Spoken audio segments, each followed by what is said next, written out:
you have some pretty nuanced and maybe for some people, some controversial takes when it comes to the topic of diet and especially weight loss. I'd love to start there by asking you, give us a few of your biggest diet mistakes that you regularly see as a celebrity trainer and evidence-based educator that's in this space. I would say short-term goals that have long-term compromise. So doing something that's not sustainable, where you remove entire food groups or a food group for hopes of short-term gains that are going to give you long-term negatives. What's an example? An example is cutting out carbs as one, cutting out entire food groups like grains or certain fruits, or you'll see books written where you have to eat half the vegetables are toxic and they're bad for you without any scientific basis. So I think that's one thing I see where people are a little extreme in a way where they're doing something short term, whether it be a fast or a cleanse or something that is really, really short form. I think that's a big one for me. Another one is over dependence on a certain ingredient or supplement. So, people will lean too hard on a one powder or a pill or a capsule or one food, thinking that there's such a thing as a superfood. I think that's a challenge. And I think overcomplicated meal plans where there's, I remember reading South Beach Diet when it came out.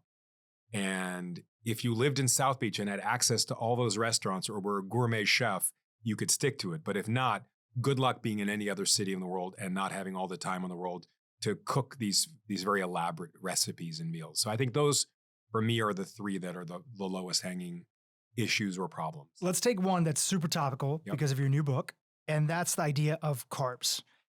Let's start off with this first. So removing an entire food group like carbs or going on an extreme low-carb diet in some cases, or just maybe even going low-carb, depending on how you feel about it, you feel that that's often detrimental to people's health. Give us the biggest reasons why. What are some of the things that end up happening, or how do people end up sabotaging their ultimate goals when they end up doing that? I think first I tell people, if it works for you and you're having success and no one else gets harmed in the process, then what I say is irrelevant. Because if what you're doing works for your lifestyle and you feel like you look good and you feel good, there's no need to heed anything I say. That being said, I think a lot of us think that there's some degree of sacrifice we need to make when we're trying to be healthy. There's some pain and suffering that needs to happen when you want to be a healthier you, and that's just not the case. So I remember the first time I got to Japan, I didn't see anybody overweight. I mean, less than 4% of Japan is obese. I think 44% of the US is obese, just to give you a concept. And every meal we had white rice. And at the time, the low carb thing started to get really big in the United States. And I was like, I'll have the sushi, but not the white rice. I'll have this, but not the white rice. And at a certain point, I started to question, well, wait a minute. If carbohydrates are the culprit, why does the country that's the healthiest, longest living, lowest incidence of diabetes, heart disease, most cancers, have amongst the highest carbohydrate intake on earth? How does it work for them? Is it genetic? So I went on and I did a PubMed search, and I found that there was this really interesting study that compared Japanese people in Japan, Japanese people in Hawaii, and Japanese people in California. They all have the same genetics. But the further they get away from Japan, they have less of a Japanese style diet. And they start to consume more saturated fats, and they start to consume more sugars. And what you learn is genetics are removed, that the consumption of carbohydrates did not contribute to obesity or diabetes or heart disease. It was the overconsumption of certain fats. It was the overconsumption of certain sugars. It was the reduction of certain carbohydrates that actually became a risk figure. So for me, that was the first time I started to think about carbohydrates. I was a bodybuilder in my younger days, and bodybuilders are probably, when they step on stage, the leanest people you can imagine. We have veins on veins. We have striations on muscles, and we consume carbohydrates up until the day we step on stage. And so I never saw carbs as an enemy back then. So, okay, the leanest people in the world who have the most extreme physiques consume carbohydrates. The healthiest, longest living people in the world consume lots of carbohydrates. And the United States has amongst the lowest carbohydrate diets in the world, yet is amongst, if not the most obese, unhealthy country in the world. So all of these things started to kind of make me question, like, why are we cutting out carbs again? And so that's why I started to research the book Carb Reset. We'll get into all that. But just to set up our audience who's listening, what do you think when you saw the arguments that are out there for people talking about, hey, going low carb and some of the potential health benefits? What were the common, most top reasons from the people that you felt that maybe had some truth? Maybe it wasn't the whole truth, but was there some truth that was there that you were seeing that people were advocating for reducing some carbs? Yeah, I think you lose weight really quickly. When you cut out carbs, you have the fastest weight loss. Now, almost all that weight is water because carbs are a sponge for water. So someone can say, I lost 10 pounds this week cutting out carbs, and that's probably the case. It's not 10 pounds of body fat. So for one, if you want to step on a scale and see a number get really low really quickly, regardless of what that composition is, cutting carbs can be helpful. I think some of the foods that we tend to overconsume tend to be carbohydrates. We can overconsume, lots of pastas and lots of breads. And so we look at that as if we cut out carbs, we're consuming less pastries and baked goods. I think people who suffer from epilepsy, there's some interesting research on having a low carbohydrate diet for epilepsy. So I think there are certain things where cutting out carbs, I understand the justification. However, that it doesn't apply to most people, and that doesn't apply for long term. Yeah, a lot of what people would come on this podcast and talk about, even I talked about it as well. And I'll give you kind of my take on it, and then we'll go a little bit deeper into some of these recommendations, because I've basically changed my mind over the years, and I've kind of fallen into more of your camp. Right. So my audience would know that a lot of individuals would come on this podcast, and I would talk about this as well, is that we have 88% of America is metabolically unhealthy, right? 80 to 88%, depending on the different surveys that are out there, right? And you have a huge percentage of people, hundreds of millions of people that were pre-diabetic, right? Not, forget even diabetes. You have pre-diabetes, which often goes undiagnosed for years. And what people would see, whether they were using like a continuous glucose monitor, and I've invested in some of those companies, whether they would just go on carbohydrate restriction experiments themselves, is they would often see their lipids improve when it came to the classic markers of metabolic syndrome, with some caveat around, let's say, their lipids, depending on how much saturated fat they were having, and when they were doing, a clean keto or maybe more of a dirty keto with a lot of fat inside of the diet. So people started to see, and individuals, including myself, were big champions of, oh my gosh, this is amazing. You want to get somebody who's pre-diabetic to immediately start to improve their life and clean up their blood work. This is fantastic. And they're not on this glucose roller coaster throughout the day. Their fasting insulin improves, their glucose improves, and all of a sudden people start to feel better because they're not having these crazy ups and downs. And then around, like I would say, during COVID, maybe a little bit afterwards, the whole space started shifting because people realized that if you're only pulling the lever of diet as one aspect, you're so limited, and all you have is this carbohydrate restriction, and you don't have any other tools in your toolbox. And the big piece that people were missing, including myself, they were missing this whole aspect of, actually, if you just put on a little bit more muscle and you're a little bit more active, your diet doesn't have to be as restrictive. So that's sort of the arc of where a lot of people have come. And then actually carbohydrates can be super helpful for your goals, your gym performance, satiety, gut health, and other aspects. So that, I just wanted to give that background, because if people in my audience are listening, they're like, wait, what the heck? Maybe they've missed a few of these episodes. How all of a sudden have you changed your mind? And I'm just giving them the arc. But let's have you take over. When people start including, and you have a whole framework, we're going to get into it, that you talk about in the book. When people start including healthy carbs in their diet, and they're not overeating on ultra processed foods, you're not telling anybody to binge on Oreos, although eating a cookie a day is one of your secrets to sticking on your diet. We'll talk about that in a second. When people start including healthy carbs in their diet, how does their daily life change? I mean, number one, satiety. So if you want to have fiber comes from carbohydrates. You have water soluble and insoluble, and they come from whole grains and vegetables and fruits. And so the more fiber you consume to some extent, the fuller you get. And for the longer period of time, you reduce transit time, gut health, etc. Mental focus, your ability to be present and have the energy to do things for sustained periods of time. You don't have this brain fog that people talk about. When you cut out carbs, you kind of become a little bit foggy. And there's research to support that. That's really interesting in the military, looking at soldiers on no-carb diets, trying to disassemble and reassemble a firearm. It's a little bit more challenging when your blood sugar is very, very low. I think quality of life and socialization. So many of us think we have to do these really strict antisocial eating plans that preclude us from eating with friends, family members, going out. And that's just not necessary. There's nothing sadder than me than someone who goes to Japan for the first time in their life and says, I can't have sushi, or goes to Italy and like, I can't touch the pasta or the pizza. Why live? Like, what's the point of having all of these incredible experiences and staying away from them because you have this misconception that a food group is bad for you when in fact it's not? Yeah, I like to look at the nuances around it because, like a lot of things, there might be some elements where people had truth, but then you can't throw the baby out with the bathwater and miss out. Right. And in particular for me, I saw once I started getting more serious about training when I turned 40, I kind of was not regular. I was active, played pickleball, tennis, hiking, all that other fun stuff, but I wasn't regularly doing resistance training. I immediately saw you do your N of one experience. Right. You immediately see that in the beginning, I was following a little bit more of a lower carb diet because I thought, wow, this is what makes sense. And my blood work looks great. I feel great. I actually was one of those individuals that felt when I have too many carbs at once, I kind of get foggy brained a little bit, which is, I know, different than what you're talking about.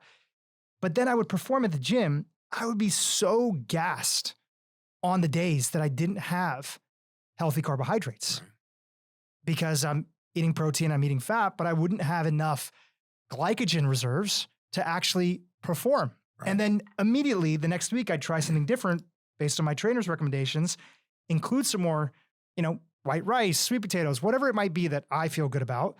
And I would see my performance immediately go up. And I think when you have that experience as somebody who is training, like a lot of our audience or getting into training, you're like, okay, there's something that's there. And I just have to personalize my unique approach to how I want to eat. But the other element that you touched on, which I'd love to tease out a little bit, is that if it's so restrictive, what ends up happening, and I'm sure you've seen this even with your celebrity clientele, you have this ideal vision. I'm never going to have anything, quote unquote, unhealthy. Right. Or I'm never going to have a birthday cake. I'm never going to have a chocolate or a chocolate cookie. You get so restrictive. Great. Sounds good in theory, but we're not robots. You end up eating that thing, which is totally fine. Yeah. And you feel so bad about it, you end up saying, F this whole diet. Right. I'm not going to do anything anymore. Talk about that. Yeah, it's very binary. It's very all or none. And it comes back to this idea that there has to be some sense of sacrifice, pain, or suffering in order to be a healthier person, in order to lose weight. And I think the most important thing I always start off telling people is, if you're here to lose weight, it's very simple. If you burn more calories than you take in, you'll lose weight. End of story. And so I give them the analogy of money. So if you spend $100 a day and you don't make any money, it doesn't matter if you're spending 100 ones, 5 20s, 10 10s, you're spending $100 a day. So if you're consuming, we have 2 identical twins and they're both consuming 2,000 calories a day. And one is consuming 2,000 calories a day from broccoli and salmon, and one is consuming 2,000 calories a day from chocolate cake. Within reason, they're going to lose the same amount of weight if they're the same active, same genetics, if they're consuming the same calories. One will be healthier than the other. One will have better, energy levels. One will have better blood lipid profiles. One will be able to keep it up longer. But at the end of the day, it's calories in versus calories out. So as you mentioned before, if we're only focusing on the diet part of things, if we're only focusing on that, cutting out carbs has no benefit over cutting out fat or cutting out protein. You're cutting out calories. And you're cutting out calories that are important and that are healthy, and fruits and vegetables and whole grains. There's no reason for us to cut those out thinking we're going to be healthier for them and then replace them with a bacon double cheeseburger with no bun. It's not the bun that's going to get you. It's the bacon double cheeseburger. And I think that's something we need to remember and be a little more logical about. So one of the quotes, I can't remember, I think a few people have said some version of this on this podcast, on X, on Instagram, wherever. They'll say, hey, listen, calories in versus calories out is factual, right? Thermodynamics. And the context is it's not always practical. Right. And what they mean by that is often that, hey, we do know, based on studies from the NIH, people like Kevin Hall and other individuals, that people who eat the same amount of calories, but more of a percentage from ultra processed foods, they spontaneously eat 500 more calories a day, right? They kind of trying to, they just naturally gravitate, which obviously is eating more calories, Right. right? So that's creating the weight gain. Right. But people who have the same amount of calories roughly in a controlled study, but are eating more from whole foods, just don't have that urge to sort of overeat that's there. You would agree with that, right? And that comes back to satiety from fiber, satiety from protein and healthy fats. And, right. And that's the key thing is, yes, if you consume 2,000 calories a day of chocolate cake, you're probably still going to be hungry at the end of the day. And the person consuming 2,000 calories from legumes and broccoli and salmon probably won't be healthy or hungry at the end of the day like you're. Okay, so you've made this super simple and you have a framework. We're going to talk about it in a second. Okay, it's called PATH. Yep. Right? Yeah. But tee it up. Tell us how you kind of arrived at this place that you give this recommendation, not only to your followers, but your celebrity clientele, and basically anybody that will listen to your approach. Tee it up a little bit, give us the background, and then let's break down the protocol. So for years, I've been giving people hand gestures to let them know how much they should have at each meal of each macronutrient. And so the first is a P for palm in the word PATH. And palm full of carbohydrates, whether it be sweet potatoes, whether it be whole grains like rice, quinoa, oats, millet, amaranth, teff, barley, whether it be high fiber fruits, whether it be legumes, beans and lentils of any kind, this much in a meal, approximately. And then A in the word PATH is all the vegetables you want, as many as you want. There's no limitation to the amount of non-starchy vegetables that you want to have. T is about the mass of your thumb of healthy fat from the base to the tip, avocados, nuts, seeds, olives, about that much. T for thumb. And H is at least the mass of your hand of protein, fish, chicken, lean meats, etc. This much. So if you follow the PATH, you don't have to weigh your food because that's not sustainable and that's difficult and pretty antisocial to walk around with a scale. And we don't need to be precise with these things. We need to be approximate because this is a marathon, not a sprint. So this is easy for me to do.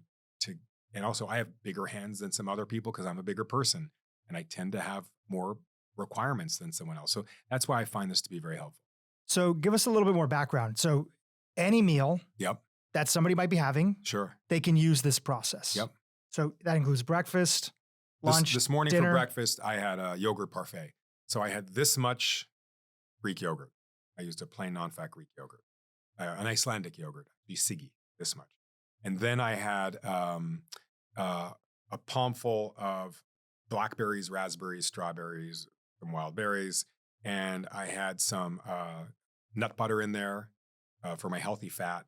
And now I don't have vegetables at all of my meals. Sometimes at breakfast, when you want something sweet, you're probably not going to have a vegetable. But today at lunch, I definitely did. I had a shirashi bowl. So I had this much rice. I had a palmful. A palmful for those of that are rice. Listening. Yep, palmful of white rice. I had a fist size of salmon sashimi. It was really simple. I didn't have to cook it. I had tons of seaweed in there. Went to the Koreatown today at lunch and got a bunch of some seaweed. And then for my healthy fat, I had some avocado, the size of my thumb. So it was a great, simple way to assemble with no cooking involved. Amazing. And, it's midday right now, but let's talk about dinner. So tonight for dinner, and you have a family. Are you using this method with them? Absolutely. So okay, great. So walk us through how you're sort of thinking about and organizing for dinner using this PATH method. So tonight, I know for a fact that we are having grilled shrimps on skewers because it's barbecue season. So that's going to be at least the mass of my thumb of shrimps. So that's going to be the fist part, the H in PATH. The A part is going to be tons of vegetables that we put on the skewers as well.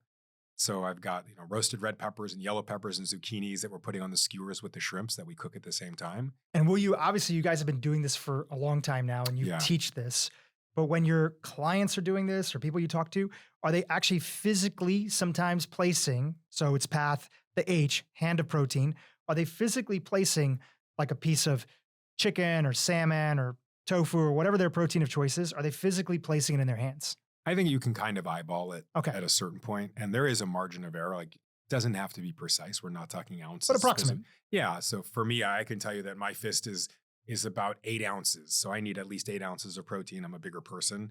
Someone who's smaller, there might be 5 ounces approximately. Once you know how many ounces, you're like, okay, I can replicate this in a way where I don't have to actually put raw fish on my hand every single time. So dinner, shrimp, yeah. all So the dinner vegetables. time, we have shrimp and vegetables, and then we actually have sweet potatoes that we're doing on the barbecue as well. I love sweet potatoes. Actually, we use the purple Japanese ones, and we have our healthy fat comes from olive oil. So instead of a solid one, we're using a tablespoon of olive oil as we cook the vegetables and as we finish them off, and that's it. Simple. So a lot of people are listening to this, including myself, and they're like, that sounds healthy. That seems like very reasonable. That's kind of what I think I do. But you see everything that kind of doesn't work for people. So what's the opposite of that? What are people doing that is not that? I think a lot of the times people think they're eating carbohydrates. They're not. So when you think about, oh, I stay away from French fries because I'm on a low carb diet. French fries are actually a fat. They receive most of their calories from fat. They're deep fried in oil. The oil sucks in and absorbs into the potatoes that you're eating. They're primarily a fat. Potato chips are primarily a fat. Donuts are not a carbohydrate. They get most of their calories from fat. They're cooked in oil and they're a sponge for oil. So I think, I'm having a baked sweet potato, which is about 110 calories for this whopping, delicious sweet potato. Some people will have French fries instead of that. And it'll be 400 calories of French fries for the same volume that I'm having of a sweet potato. I think I'm having shrimp. If you go to Cheesecake Factory and you have the coconut shrimp that's battered and has this really sweet sauce and got coconut with it, my 150 calories of shrimp is probably going to be 800 calories the way that they're consuming it. And so those are like simple examples of the way that you can take one great ingredient and prepare it in a different way. And it's almost always going to be through added fats. There's a great stat that will blow your mind. Between 1975 and 2024, the average American consumes about 700 calories more per day, okay? Of those 700 calories, how many calories do you think come from sugar? Of those 700 extra calories we're eating per day? Probably a low amount. 700 calories. How many are coming from sugar? 100? 40. 40. And the majority of all these extra calories are coming from added oils, added fats. We are adding fats everywhere now. We're adding fats to oat milk. We're adding fats to breads. We're adding oils to everything that we do to get a longer shelf life, to get different mouthfeel, to, they're cheap calories. And so I would say that it's the addition of fats and sugars that are the issue and not carbohydrates. So I can't remember that stat, but there was that infograph, which was like Americans on average are eating like 200 pounds of sugar a year. Right. And I'll have to fact check that after the podcast and everything. But your argument is that of the quantifiable calories that people are having, right? Sure, people might be eating more sugar in different areas, but as related to energy expenditure, which directly translates into gaining weight, the vast majority are coming from added fats and added oils. That's what's contributing to that. Weight loss is not hard. What's hard is keeping the weight off. Most people who lose weight will regain back the weight. That's why you need evidence-based tips that have been proven to not just help you lose weight, but keep it off for the long term. And that's what I have for you today in my brand new guide, 10 Ways to Keep Off Fat Loss. In it, you'll find evidence-based tips that will help you keep fat loss off for real for the long term. No more gimmicks, no more tricks, just real advice from top experts on this podcast. And that advice has worked for countless people. This guide is totally free. You can download it right now by clicking the link in the bio and get started today. From eating too many calories. Yeah. And fats have almost 2.5 times the caloric density of carbohydrates and of proteins. And 2.5 times the calories of sugar. So, if you're going to have someone have a licorice stick, well, I'm not saying it's healthy for you by any means, but if they're having 60, 70 calories of licorice stick, which is mainly sugar, they're almost more scared of that than they are of eating, a whole bunch of bacon in clotted fat with coconut cream. Yet one of them is exponentially worse for you. One of them has, triple the caloric density almost per ounce or per gram. And so I think we have to rethink things. This low carb thing, at the turn of the century, before we had insulin, right? Banting and Best Institute at my alma mater, University of Toronto, we came up with insulin to save lives for diabetics, type 1 diabetics. At the turn of the century, if someone had type 1 diabetes, we would give them 0 carbohydrates. They would be on a 0 carbohydrate diet because if you had carbs, because they didn't produce insulin, they would essentially die. So it saved some lives for some periods of time. Fast forward many years later, you have Dr. Atkins, who really popularized the low-carb diet in a way that we see it today. And that's because he was a surgeon doing cardiovascular surgery on people who needed it. Most of these were very obese people. They were too obese to go under general anesthesia. He came up with this quick fix, rapid, ultra extreme diet he never claimed was healthy for you.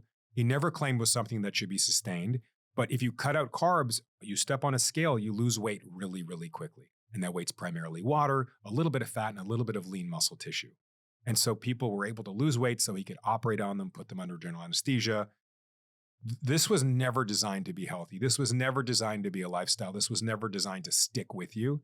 And so we're seeing it ebb and flow over the years. We've seen the popularity of low carb in the 60s and 70s, and then we went to high carb and low fat in the 80s and 90s when I grew up, and then it returned back to the high.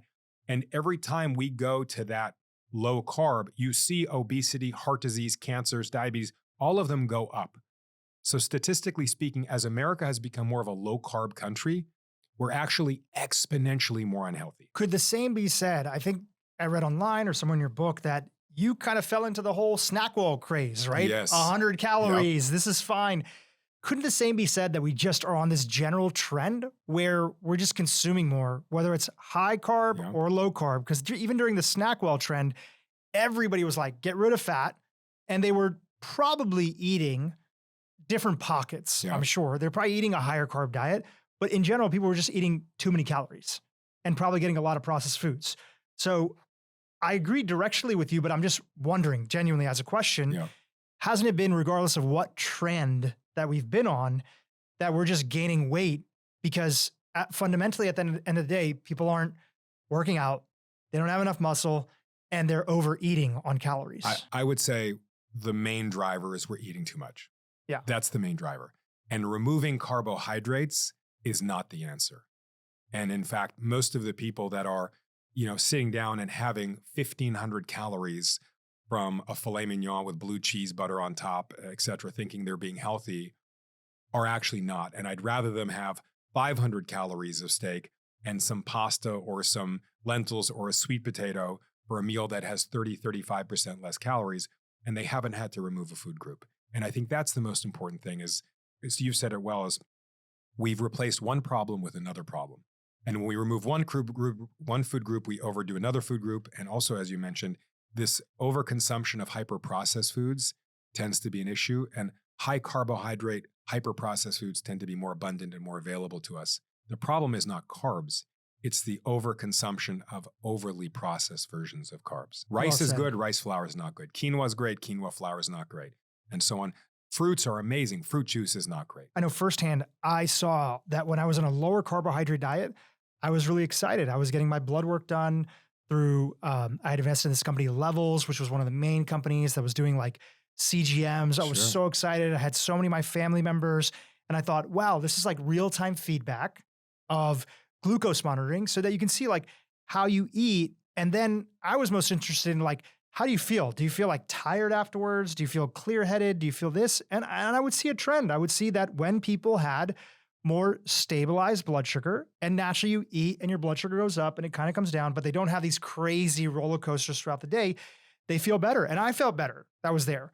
What I saw though, and it's not a but, it's more an and, is that also when I started training regularly and I was super under muscled and I added about 8.9 pounds of muscle, tracking through like DEXA and working with my trainer, I saw that I could get away with more carbs, enjoy more, right? Enjoy more, some, white rice, some siete chips, whatever it might be, whatever your carbohydrate of choice is, still not overeat, add some muscle.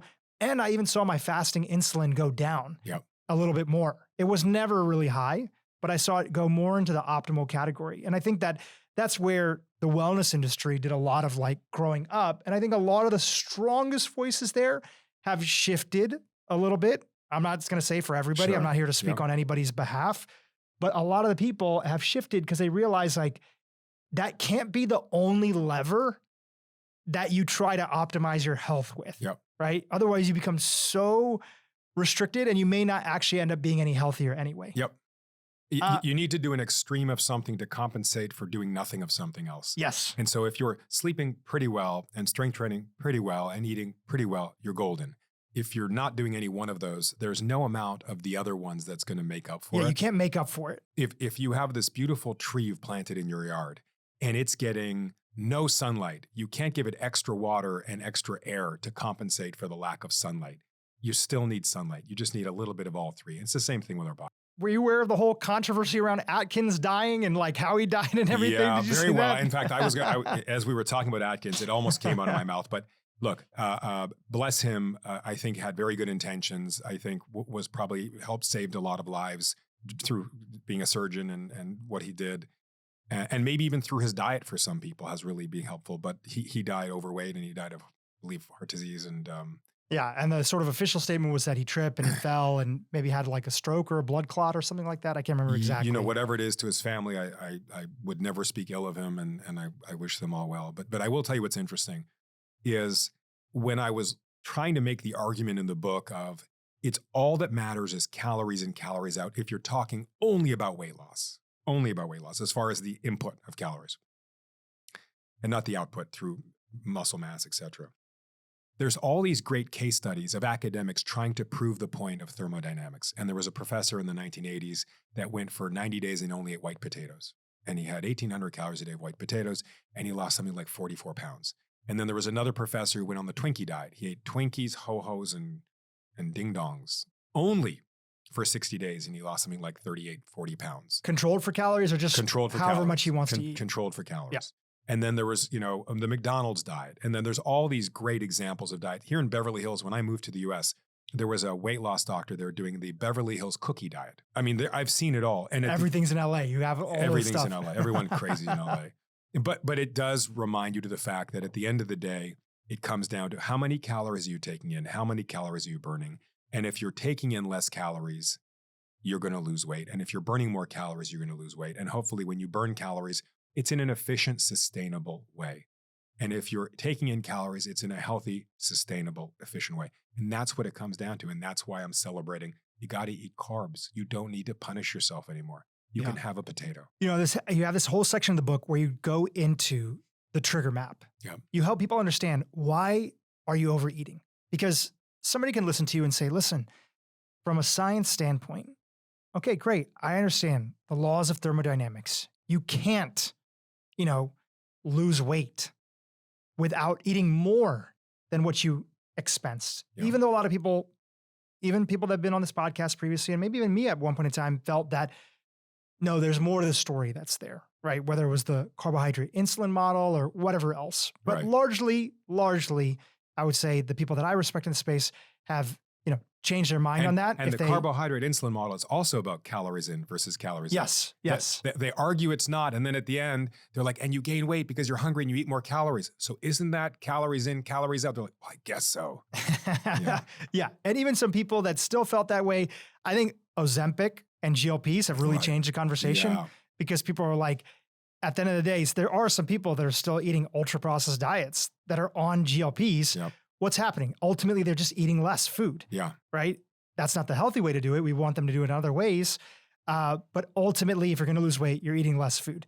So backing up, I was saying that somebody's listening. They're like, okay, that's factual.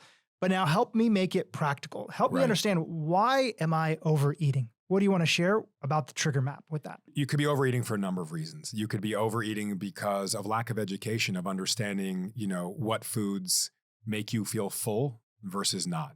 So if you're having hyper-processed foods that have no fiber, very little protein, very little healthy fats, there's an empty pit. I don't know about you, I could have 20 bags of potato chips and not be full. Yeah. You don't even realize it. What's the worst example of that when it comes to starting your morning off and breakfast? What's the worst example of that you can think of? I would say juice is a big one. People think I'm having a healthy day. I'm going to take these beautiful fruits that were grown with love and, so much went into them, and I'm going to put them in a machine and squeeze the colored water out of them. And I'm going to knock back 600 calories of just liquid sugar with none of the fiber, none of the satiety properties of them. When you think of apple juice, orange juice, all of these guava, pineapple juices, people are in shock when you say, do you know you just consumed 150 grams of sugar, 0 grams of fiber? How do you feel? They're like, I'm still hungry. Exactly. So I think that's one of them. I read this stat that Americans consume 60% of their daily sugar by 10 a.m. Wow. So I think breakfast is a big one. Sugared cereals, sugared coffees is a really big one. Pastries at Starbucks, I'm nothing against Starbucks, but they really sell a lot of pastries in the morning to people. So I think rethinking breakfast, I would almost always do a savory breakfast in anticipation that you're probably not going to overeat as much of a savory breakfast for some people. Replace juices with smoothies and make sure you're a little more thoughtful about it, because you can't put 8 apples in a smoothie. It would just be too big. You could in a juice and still be hungry. So I think that's a big one. Yeah. So you were giving an example of a bad way to start off your morning, right? Something that's going to throw your morning off, going to have you consuming a bunch of sugar, which is not inherently an issue, but void of any fiber and other things that might be there, void of any protein. And you got there because you were breaking down the trigger map. The reasons that people overeat. So the first reason you mentioned, you're undereducated and you're shooting for something that might have marketing, trends around it, a juice cleanse, whatever it could be. And juice was one example. What's another reason that people overeat? Distraction. So when you're watching Netflix or you're, looking at your phone or you're texting people and you're not paying attention to what you're eating and you're not present, we tend to overeat when we do that, regardless of what macronutrient we're eating. So I think being present is really important and not being entertained while you eat. The idea of TV dinners was something that really changed the health of America. Swanson and all these other TV dinners where you would come home and just eat mindlessly because you were watching television. So I think everything that's happened since then has just made the problem worse. Yeah. A big thing that I see there, as I've been helping my family sort of clean up their diet over the years and friends and getting away from sort of ultra processed food and maybe binge eating, is you see this thing when people don't eat enough, especially in the morning, right? I've noticed that you don't eat enough. You're not satiated enough. You haven't had the handful full of protein, maybe the thumb of fat, the vegetables and the fiber and appropriate carbohydrates, right? The palm of carbohydrates that you talk about. When you haven't eaten enough, you're working, you're expending all this mental energy. Something I learned from Dr. Walter Longo, who's been on this podcast, is that most of the world, when they fast, if they're fasting for religious reasons, right? From a particular tradition or Ramadan, Yom Kippur. Ramadan, exactly. Yeah. Different traditions. They're not skipping breakfast. They skip dinner. Right. And it's during a particular time or season that might be there. Some cases, maybe some health reasons that might be there tied into spiritual. But the reason why is that you need a lot of brain power in the morning. Sure. You're working out on the field. You're running around. You're a merchant. You need that energy. So you have people who eat a very like sugary breakfast or no breakfast, right? I'm going to intermittent fast. I'm going to skip breakfast. And then all of a sudden they're working. It's midday, 11, lunch is coming up. They're going to eat a later lunch. And they're like, I'm freaking famished right now. I just need to eat anything. I don't even have the time to order something healthy. What's the closest thing that's there? Or the thing that I can reach for? And then you naturally end up overeating. So overeating, because you're on this sort of swing of just being so hungry and not appropriately fueled throughout the day. And then you add to that people working out fasted, or doing some sort of HIIT training or exercise in the morning without appropriate fuel. There's no wonder you're so famished and you're just going to eat anything that you can get your hands on. You're robbing Peter to pay Paul. You're saying, I'm going to fast and not eat for this chunk of the day, but your body's going to be so ravenous by the time you do eat next time. Like you said, you'll have less control over what you eat, how much you eat. You probably won't be in as much of a logical decision-making place of the day. And we know from research that if you take two groups and one of them consumes 2,000 calories a day over 3 meals of the day, and one group consumes 2,000 calories a day through a feeding window where they've intermittent fasting, at the end of the day, they've taken in the same amount of calories. There is no advantage of the fasting whatsoever. We know that through long-term studies. There is zero advantage for weight management of fasting at any amount. Yeah. There is some interesting data around fasting in the context of somebody doing immunotherapy, chemotherapy that came out of USC and the Longo Institute. That is interesting. God forbid, I hope nobody ends up in that situation is there. But with cancer being on the rise and everything, there's some interesting data that's out there. And with pediatric epilepsy. Fasting. Yeah, because that's the ultimate ketogenic diet, essentially, is going to be fasting. Yeah. But we're talking, such a small percentage, luckily, a very, very small percentage of the population. It's like making everything gluten-free because 0.8% of America is celiac. Yeah. So when we talk about gluten, it's fine for almost everybody to consume except for a very small group of people. Thoughts on that? You have a lot of people, I'm definitely one of them that feels that way, that I genuinely feel like I notice a difference between the gluten here and in Europe. And there's different people saying that it's long grain over there. Yeah. And, they're using, better starters if they're using like sourdough bread. And it doesn't feel like it sits like a brick over here unless you're getting like super high quality gluten. Yeah. What are your thoughts on that? Gluten is gluten. I think people really romanticize ingredients and foods around the world. There are a few places in the world that produce most of the world's wheat. And when you look at Europe, most of that wheat comes from Ukraine to some extent. Most of the other parts of the world get wheat from Canada, is one of the largest consumers of wheat in the world. It's less about where you get the wheat, and it's more about what you do with it once you get it. And fermentation is a massive part of how our body can process gluten. And so Michael Pollan, he had this great book where he talked about bread making. And for thousands of years, humans could live very healthy lives consuming almost only bread for most of their diet. I mean, they'd have other things, but bread was the largest food stuff in their diet. And back then, we would ferment grains for a much longer period of time. And during that fermentation process, the nutritional bioavailability of the food changes drastically. And then we had the Industrial Revolution. And so all of a sudden, World War I, the United States had to create food for millions of soldiers and very cheaply and very quickly. And so we found ways of using industrial yeast and not taking the time to ferment bread in the way that we used to ferment bread. 5, 6, 7, 8 days of fermentation. I mean, really beautiful bread making. And as a result, we ended up with a very different product. It's sort of a cake. You think of Wonder Bread, right? Wonder Bread is very cakey and very, very different than a beautiful handcrafted fermented bread that's been fermenting for many, many days. So I think it's a lot less about the wheat. Gluten is gluten, right? It's like the water here versus the water there. Water is water. H2O is H2O. Sure, there's other things that can be in the water, and gluten can be accompanied by other things in that grain. But I think it's more about the fermentation and the preparation of the wheat after it's been picked. Yeah. So when you have bread, and you regularly do, you have this framework called the carb hierarchy, Yep. right? Best, moderate, least often. Sure. And it goes into sort of your larger principle of, I'm not going to demonize any sort of one food group, although we did talk about fruit juice being pretty not healthy for you, Yep. but you can have it occasionally. Dessert. Right? Dessert. Yeah. So apply that approach, the carb hierarchy, best, moderate, least often, to how your family chooses, makes, or selects the bread that you have regularly. And as you just mentioned, there is no banned ingredient. There's no such thing as a bad ingredient, just a bad diet. There's no bad meal, just a bad diet. And I think that's something people need to repeat as a mantra. Like, eating this will not harm you.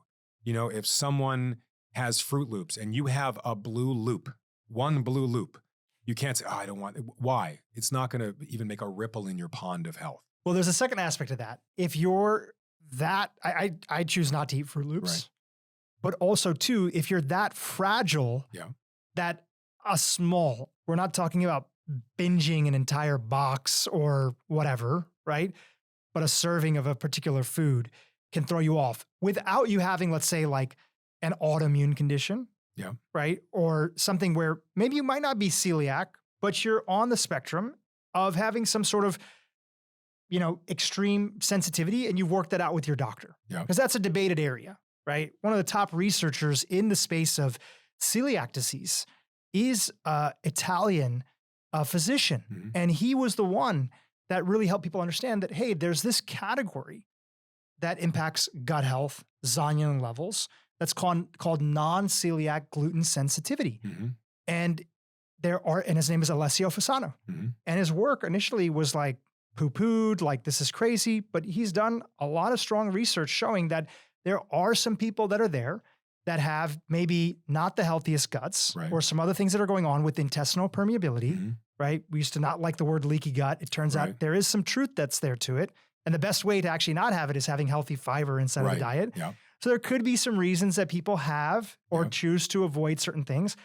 I eat dairy, I break out. I wish I could eat dairy more regularly, and I've tried so many different versions, a little bit of cheese. So I would press you on that because, and not that you're wrong in any way, but when people talk about having an issue with dairy it's like, I can't eat salad because I get sick. Well, what is it in the salad? right? It's not the salad. Is it the lettuce? Is it the cucumbers? Is it the radish? There's something in the dairy that's aggravating you. Yeah, so maybe it's the casein. Is it the casein? Is it the whey? Because Is it the lactose? Because it happens with whey as well too. Does whey have casein inside of it? No. Okay, so there's something that's going on where it happens with cheese and whey. No, I get pimples. Okay, so I don't feel bad at all. okay. I feel great actually. Like I love the taste of dairy. And again, this is a very unique thing. I'm not saying this is being applied to everybody else. Yeah. I'm not telling other people to stop eating dairy. Yes. But I think dairy is an amazing food. My ancestors for years, probably the only way that people in India got away with the vegetarian diet is that they had so much dairy. That's right. And they were getting such high quality calories, protein, other things.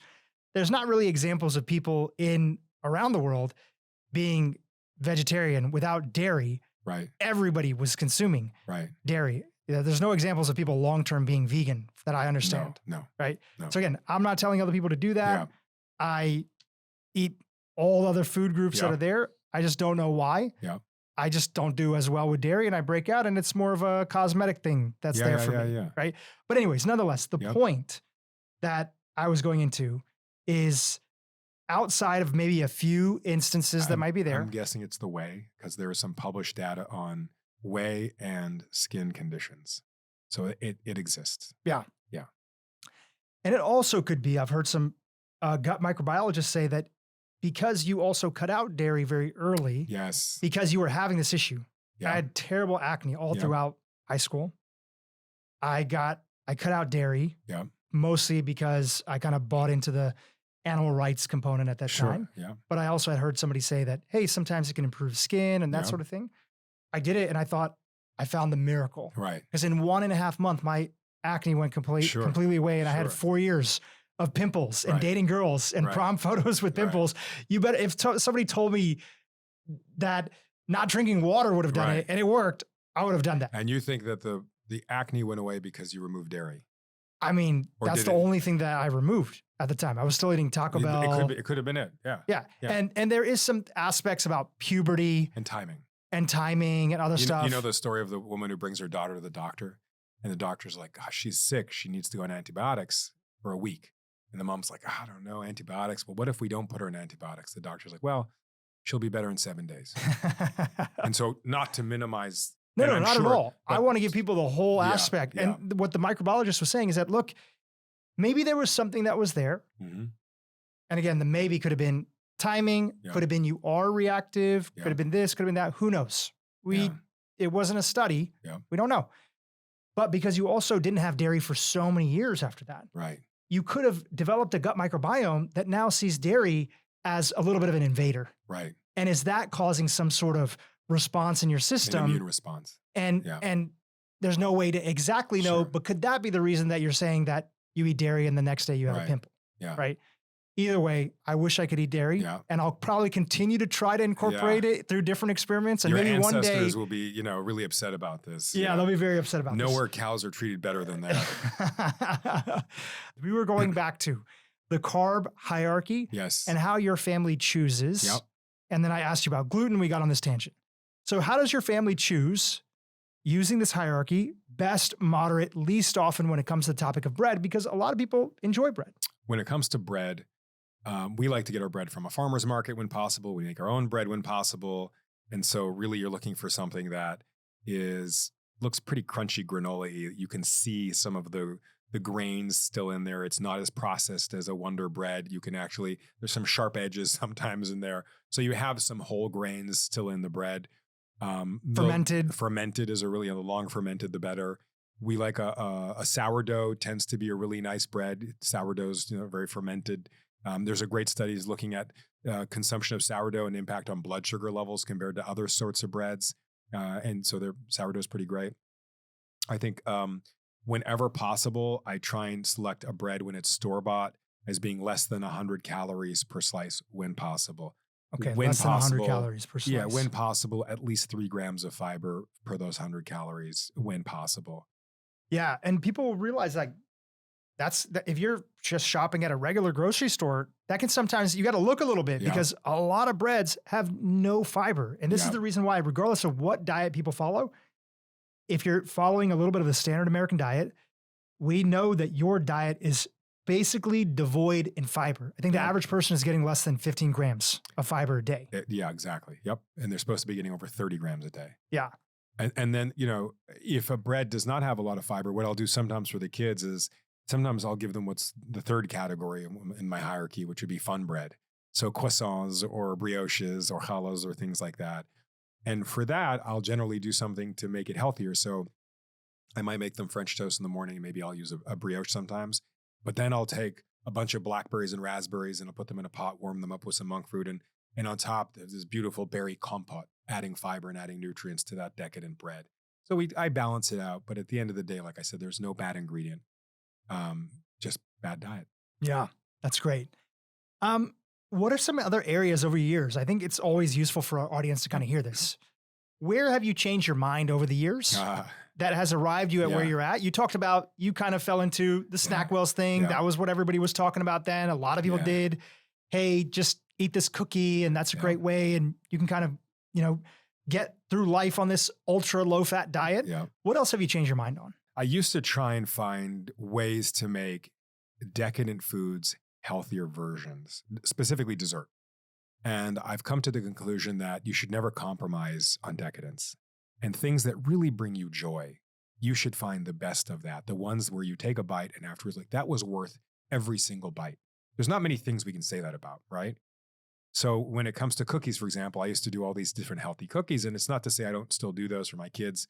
And those are meals for my kids. Those aren't desserts. Like I can do, healthy apple pie cookies, oatmeal cookies for my kids, and they'll have it as breakfast with a glass of milk and have a great meal. But if I want a treat and I want chocolate, I'm not going to have 95% dark chocolate because it's low in sugar. Hell no. And anyone who claims that that's their favorite chocolate in the world is brainwashed. I promise you, there's no way when you're having that bitter of a chocolate is not as great as other chocolates. If I want to have dessert, I'm going to have the best dessert I possibly can and have a small amount and don't do it too often. And for me, that's really important. And if you want to eat well your whole life, that's where my daily chocolate chip cookie comes in. For me, that's my thing. You can find whatever your thing is. But I strength train, I walk, I sleep well, I have a great diet. I wouldn't be able to keep that up for more than a month if I didn't have a pressure valve, if I didn't have a stress release, if I didn't have something where I can say, oh God, that was so good. And for me, that's my chocolate chip cookie. Yeah. That's what I do. And I'll never compromise on this. So that's one thing I've changed. Definitely. If I could tee you up for something, the sort of opposite of that for many years that people were talking about was you had a few different versions. Yep. One we already talked about, which was be super strict. If you're not strict on this diet, it's a moral failing. Yep. And that could fall into any of the trends we've seen. Mm-hmm. Raw food, vegan for maybe health reasons specifically could be there. Extreme dieting in any other category that might be there. The other version of that was out there was, okay, do a cheat day. Right. Right? Yeah. Hey, be strict the entire week. Right. And then, whether it's every other week or once a week, have a cheat day. Yep. Why does that approach not often work for people? I came from the bodybuilding background. In the early 90s, I was a bodybuilder and we had cheat days. And that was just something we did it because Arnold did it. I mean, that was there was no science or rhyme or reason to it, but that was something we did. And what I found was, and I can think of an example, I was training an actor on a movie years ago called Cold Creek Manor. And the lead of the actor, he was awesome. And I had to train him to look like he had been in prison for many years, working out every day to come out and get his revenge to kill Sharon Stone or someone.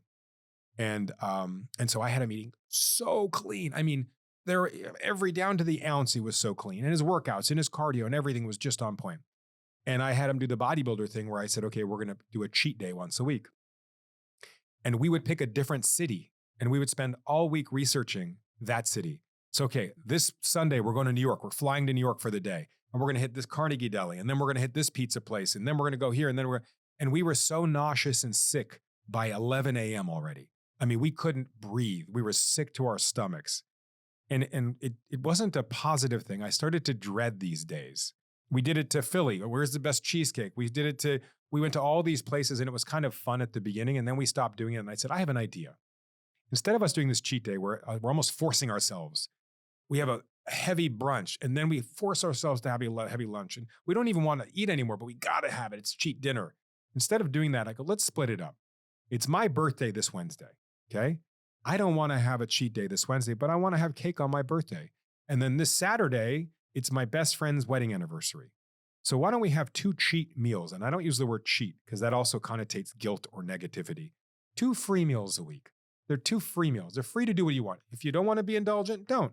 If you want to drink alcohol with your meal and that's the thing and have a healthy meal, then do that. Do whatever you want. There's no rules. It's free. And so it gives you the flexibility to do something, and you could every 3 days have a free meal and still be okay if you're doing everything else well. Yeah, I love that approach. The first time I had heard somebody in the sort of health space talk about that in a way that just felt super reasonable was Mark Sisson. Do you know Mark Sisson? Yeah, sure. Yeah. He's known as Primal. Yeah, Primal, Yeah. kind of the godfather of the paleo movement. I was at an event at this group called Summit Series many Yep. years ago. My friend. Great group of guys that started and everything. Elliot and Jeremy Schwartz. Yep, Jeremy, all really good guys. I've been involved with that community for years. And they had an event up at their Utah place, and we were inviting, and we were having like a health weekend. And we reached out to him and said, I was curating it. I was help curating the people. We said, why don't you come through? And he came through. And, from the outside, people think of him as like hardcore paleo. You got to eat like our ancestors. But really, when you get into his material, he's actually a very like flexible guy, wants people to do what they want to do, does believe that the more that we live in alignment with sort of how our circadian biology was designed to be, that our life is going to be easier and we're probably going to have less disease. And that naturally, if we're eating healthy, we're going to just have less cravings for other stuff that's out there. And then fine, you want to eat other things, fine. And I can remember somebody in the audience said, what is your approach to dessert? And the other reason that I love Mark is not only is he married, and no knock on people that are not, but I think when you have health advice, when you're married, and also you have kids, and you have a good relationship with your kids, that's a whole other thing that comes. I often, when I take advice from people or hear people giving advice, I'll do a little gut check inside and say, okay, is this guy have a sound life? Is this the type of life that I want to have inside as well? And he said, listen, tonight they'll have dessert. I think actually they legitimately were making a cookie that night from one of the chefs that were there as part of Summit. He said, I'll see that. And because I don't ever restrict myself, I'll say, great, I'll have of it. And I'm in a place in my life where, great, that's a few bites for me. I might not even finish the whole cookie unless if it's really good. And then I get the point and I move on with my life. But I never am in a situation where I'm like, you shouldn't do that. It's a moral failing to have that dessert. You're a bad person if you eat it. It's like, okay, I got the point. That's great. Wow, that was a good cookie. Let me get the recipe. Maybe we'll make it on a special occasion at home. And he has the same approach in this day and age. I know this is a big topic and you have thoughts on this. He has that same approach where everybody, including myself, has pretty much cut out alcohol, and a lot of people talking about all the reasons why it's not helpful, etc. I have my own reasons. I'll talk about that in a second. He's like, look, a glass of wine that at night from the vineyards that he likes, the whole dry farm, less glyphosate and other stuff inside of it. That gives me so much joy. I'm not abusing it. And I haven't seen anything where that's taking away any aspect of my longevity. So I always appreciate that approach. And I kind of adopted that approach of, hey, if I want to have this thing, I'll have it. I'm not a regular dessert type of guy. I'd actually prefer like just a bowl of berries and some chocolate that's there, but I'm not a big cake person or other things. But if somebody is understanding that continuously using all this effort and energy throughout the day to willpower and never have it versus having a few bites or having a piece and then feeling like you can move on with your life and never feel like you are in denial of stuff. Let's take it back to the book. Yes. Tell us the title. The Carb Reset. And it's a return to carbohydrates to not just lose weight, but to keep it off forever. And I think that's something that we've struggled with. We've always looked for these quick fixes of eliminating food groups. And I'm coming in, I'm doing the opposite. In a world of low carb, I'm actually having you add back in a food group. And I feel like one of the most important tools we have to manage our weight, to be healthy and to keep it off and be happy is to reintroduce carbohydrates in a way that's responsible, healthy, fun, so that you never feel like you're in a diet prison. You gave a ton of practical tips. We went through your PATH framework. We talked about good, best, moderate, least often. Anything else that you feel will help people embody this message that you're putting out there with your book? I think you mentioned it before. I'm a husband, I'm a dad, I've got a few kids, and your perspective does change. I mean, I've always been somewhat of a moderate. I'm not from the United States. I'm from Canada. Canada is the only country in the world that has 100% socialized medicine. It's nonprofit in medicine in Canada. If you're a billionaire or a homeless person, you see the same doctor. And so because of that, my perspective on health is very different. In the US, when I talk about someone, they're like, oh, the big pharma or government this or government that. I'm like, no. I'm from Canada. And so when I talk about health, I'm talking about from a country where we don't really have those things. And we do what's good for the whole of the population. And Scandinavian countries and Australia, New Zealand. And so I kind of align really with the medical and health knowledge espoused by countries with socialized medicine, because it's a very different thing. So I've always been of moderation. But when I had kids, that really changed. And so anytime a client asks me about a cleanse, a fast, a this, a that, all those things, I always say, if you have kids, if you have nieces or nephews, if your best friend has kids, would you give this advice to them? Would you tell your 6-year-old niece, I don't want you to eat a thing 16 hours a day? Would you tell them, don't have carbs? Would you tell them broccoli is bad for you? There's a guy, Gundry, I have to mention him. Again, one of the biggest, I'm sure he's a good person.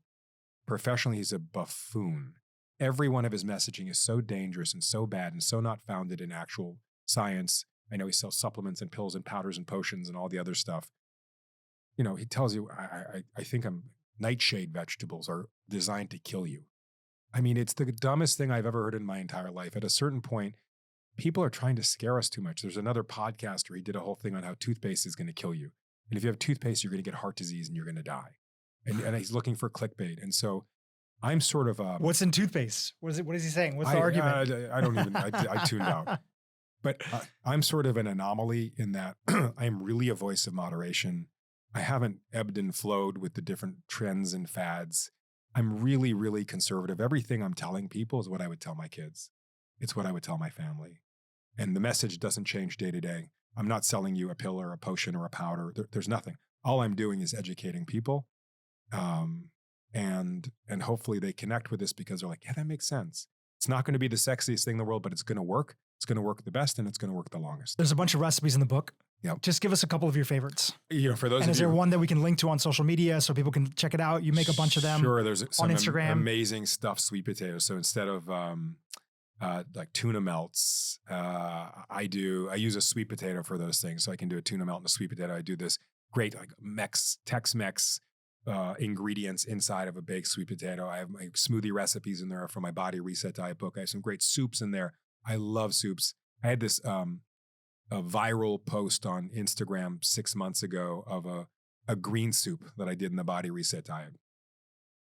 I post, I don't know how many things, thousands of things. And it does all out of nowhere, this green soup, 6 million people engaged with it for some reason. I don't know why, but I think people resonate with the fact that something is easy to make in a blender.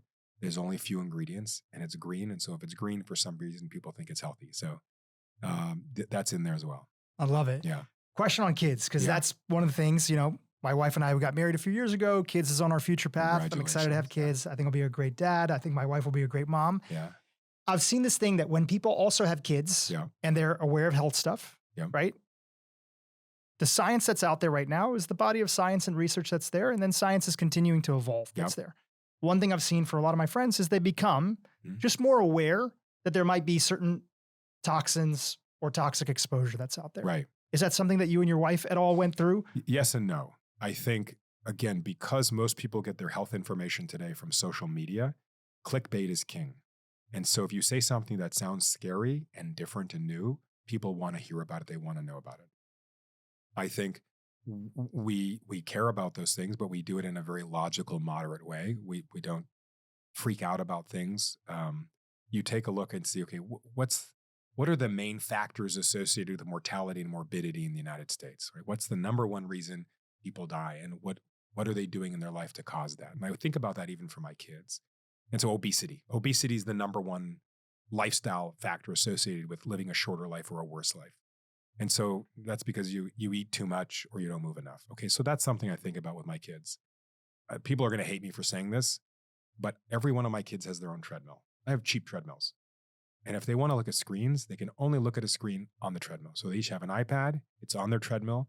You want to watch cartoons, go on walk on the treadmill to watch them. So for me, I've associated moving for them with entertainment. So they never have to use their treadmill. But if they want to look at screen times and zone out, they got to walk. Some people might listen to that and like, wow, that doesn't sound moderate, but that works for you guys. Well, but it's not something they have to do. It's something that I said, listen, I know screen time is not good for you. I know screen time is not good for you. We're in a new era right now. That also has a lot of debate around it, right? Yes.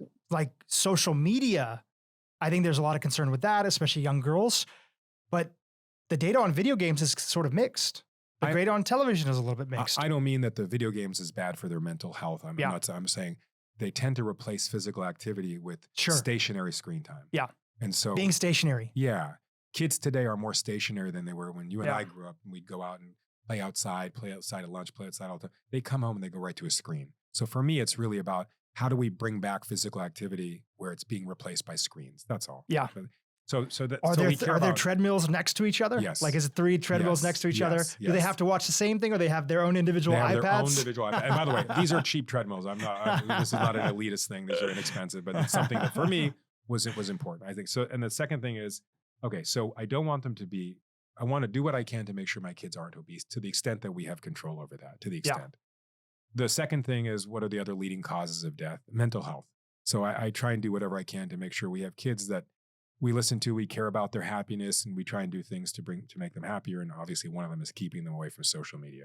So suicide, that's a big thing. Accidents, that's another big thing. So I'm trying to make sure my kids aren't paragliding and doing super high risk things. And that they're not texting and driving. That's one of the things that you talk about. That's a massive one. By the way, that's a huge thing, right? It's a huge thing. So if you and they don't smoke. So if they're not obese and they're not smoking and they're not texting while they're driving or playing with handguns in the house, and we try and do what we can to give them a loving environment. So to the extent that we have control over it, their mental health is in check. That's 95% of every reason that they would die prematurely or have bad health. It's not everything, but it's most of the things. So do I care about a color of a dye in a cherry, a maraschino cherry? Okay. I mean, how many maraschino cherries do my kids eat? Not so many. Do I care about a dye in Skittles? Not really. My kids don't eat Skittles every day. I don't know if they've ever had Skittles, but if they do, they're not going to have enough where it's toxic and a concern of mine. So sure, some people can focus on those, but I really think that those are distractions from the key things. And if your kids really are as active as they should be, and if they really are eating as well as they should be, in the right amounts, if they really are, you're giving them a nourishing environment to be happy and healthy, then and only then should you really be spending time worrying about those potential toxins that may or may not have an impact on their health, especially given how much they're using them. Taking it back to the book, when this podcast comes out, I believe the book is on pre-order. Okay, yes. People can get it online. We'll link to your social media. Right. And I'll close off on this and kind of give you any final thoughts that are there. I've made definitely mistakes of being too restrictive. And I've chatted about that to the ends of the earth with my podcast audience, and I like to fill them in. I'm not the subject matter expertise. Yeah. Here's why I believe that. Here was some of the truth that was with it. Here's the areas that I got wrong. Here's how I changed my mind. Here's how I have documented that I've changed my mind, so hopefully people can understand and learn. Yeah. And one of the areas that definitely has brought me a lot more joy and that my health has continued to improve is becoming more flexible on carbs and incorporating them in a way that works for me. Yep.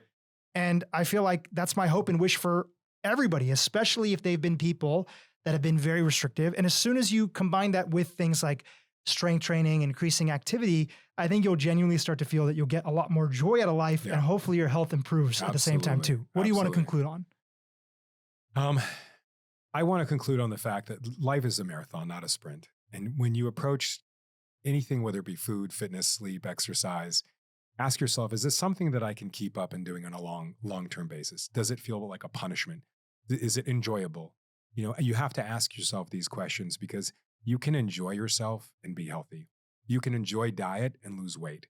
You can enjoy exercise and not have to do a ultra marathon or, I don't know if CrossFit's still around or CrossFit, whatever those things may be. So I think listen to people who sound really logical to you, who are not scaring you off of things.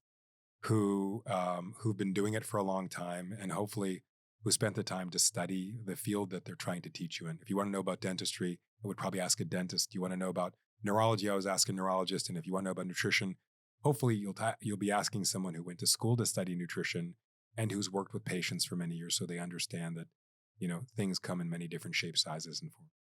Great. I love it. Yeah.